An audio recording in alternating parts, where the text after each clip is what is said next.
কি ব্লগ? আলামিন ব্লগ, ঠিক আছে। আলামিনের অবস্থা কেরোসিন। আলামিন এখন উঠতে পারছে না, দাঁড়ালেও হইতো, ওদের সঙ্গে দাঁড়ালেও হতো। এখন আমরা যাব মন্দিরে, ওই ইসের মাথায়, কিসের মাথায় মন্দির, মন্দির, ওই তো দেখা যাচ্ছে, ওই যে ফাঁকা দিয়ে। এখানে সবার অবস্থা কেরোসিন।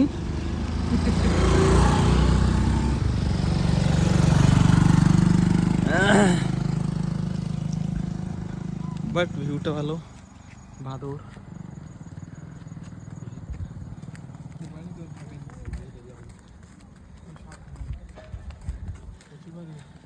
আমার সাথে চল। কেন, তোমার ভয় লাগে?